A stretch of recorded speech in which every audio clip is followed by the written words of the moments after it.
तो भाई आप लोग सेंट एम पासबुक से जो है कस्टमर आईडी निकालना चाहते हो सेंट्रल बैंक ऑफ इंडिया का, लेकिन आपको ये चीज़ पता नहीं कि यहाँ से कैसे कस्टमर आईडी निकाला जाता है। देखिए दोस्तों, कस्टमर आईडी जो होता है वो बहुत चीज़ में काम आपको मिल आता है, क्योंकि देखिए दोस्तों, लगभग आप लोग कोई एप्लीकेशन ओपन करिएगा उसी बैंक का, मतलब उसी बैंक कोई एप्लीकेशन ओपन करिएगा कहीं पर दीजिएगा तो आपको कस्टमर आईडी देना पड़ेगा। तो यहाँ पर दोस्तों किस तरीका से आपको कस्टमर आईडी निकाला जाता है मैं आपको बताऊंगा। बहुत ही ईजी तरीका से निकाला जाता है, क्योंकि कस्टमर आईडी नहीं निकलेगा तो कुछ काम आपका होगा भी नहीं। तो आपको मैं टोटल जानकारी देने वाला हूँ कि यहाँ पर जो है सेंट एम पासबुक से कस्टमर आईडी किस तरीके से निकाला जाता है, और यहाँ से अगर निकल जाता है तो आप लोग कैसे निकालोगे। और इसके अलावा भी मैं आपको आइडिया दूंगा कि आपको और भी आइडिया से किस तरीके से कस्टमर आईडी को निकालना है। ठीक है, तो चलिए।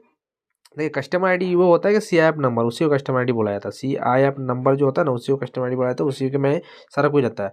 चलिए वीडियो को शुरू करते हैं। चैनल पर नया है सब्सक्राइब करिएगा और बेल आइकन को प्रेस करिएगा। इस तरह वीडियो देखने के लिए मैं आपको सारा जानकारी देने वाला हूँ, तो आप वीडियो को कहीं पर स्किप मत करिएगा। दोस्तों यहाँ पर जो आप लोग सेंट टाइम पासबुक को ओपन करते हो तो आपको इसमें कस्टमर आईडी शो कर जाएगा प्रोफाइल के ऊपर में, और बहुत किसी का शो भी नहीं करता है। ठीक है ना।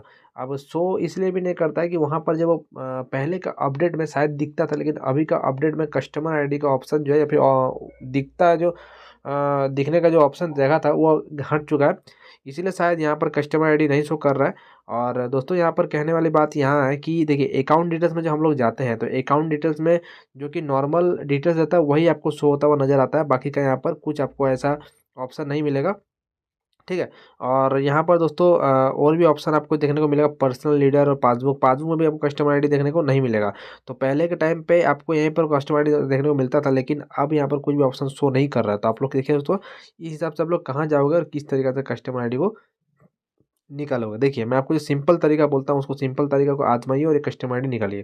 दोस्तों आपका जो है बैंक का ब्रांच जिस जगह में जहाँ पर भी है, आपको उस ब्रांच पे जाना है। मैं आपको जो समझा उस ध्यान समझिएगा। आपको ब्रांच पे जाना है और वहाँ पर आप अपना पासबुक लेके जाइएगा। ऐसे मत जाइएगा, ऐसे जाइएगा तो नहीं मिलेगा। पासबुक लेके जाइएगा। और नॉर्मली क्या होता है कि पासबुक में जो ओपन करते ही सामने वाला पेज में कस्टमर आईडी लिख दिया जाता है, या फिर सामने आपको लिखवाना पड़ता है। लेकिन बहुत कोई इसके बारे में पता नहीं होता है कि कस्टमर आईडी क्या होता है नहीं होता, वो लोग जानकारी नहीं होता, पासबुक लेके आ जाता है। लेकिन बाद में जब उसका ज़रूरत पड़ता है तो खोज के निकलता है। और नेट में जब खोलोगे सही निकलेगा, उसका कोई गारंटी नहीं है। तो आपको जाना होगा ब्रांच में, और वहाँ पर बोलना होगा सर मेरा जो है सी आई एफ नंबर लिख दीजिए क्योंकि मुझे वो ज़रूरी है। तो आपको नॉर्मल जो है दोस्तों ब्रांच में जो कोई भी रहेगा आपको लिख देगा, लेकिन हाँ जानकार रहना चाहिए। ऐसा नहीं कि कहीं पर कर्मचारी कोई पकड़ लिए वॉचमैन को बोल दिया, ऐसा नहीं है। वहाँ पर जो जानकारी है उसी इंसान को बोलिएगा जो वहाँ का मतलब कोई हेड रहे, उसी को बोलिएगा तो आपको बता देगा या फिर लिख देगा। क्योंकि ये चीज़ बताने का नहीं है, यहाँ पर लिख दिया जाता है अपने आप का पासबुक में जो है लिख देगा। और वही आपका कस्टमर आईडी आएगा और उससे आपको सारा काम हो जाएगा। जब भी आप लोग कोई भी चीज़ की ज़रूरत पड़ेगा तो कस्टमर आईडी इसी में होता है। मैंने जब पासबुक लिया था तो मेरा ऑटोमेटिकली वहाँ पर था ऑप्शन, और लिख भी दिया था बाद में, तो मुझे कोई दिक्कत इस पर नहीं पड़ा। और बाद में जो सोचते कि सेंट टाइम पासबुक से निकल जाएगा, अभी के टाइम में सेंट टाइम पासबुक से कुछ भी नहीं निकलता भाई। जस्ट आपको जो जो आप ट्रांसफ़र किए हैं स्टेटमेंट वगैरह निकलेगा, उसके अलावा यहाँ से आप लोग कुछ उम्मीद भी मत करिए, नहीं निकलेगा। और अगर पैसा भेजने का है तो उसके लिए अलग एप्लीकेशन आता है। तो पैसा भेजने के लिए अलग एप्लीकेशन जो सेंट्रल बैंक ऑफ इंडिया का है उसका अलग है, लेकिन इसमें सिर्फ आप लोग स्टेटमेंट निकाल सकते हैं। ये इसका नाम ही है सेंट टाइम पासबुक, तो ये पासबुक ही बताएगा। हाँ, मैं मान रहा हूँ कि पासबुक के ऊपर में लिखा होता है, तो इसमें भी लिखा होना चाहिए था, लेकिन इसमें नहीं है। तो मैंने आपको समझा दिया।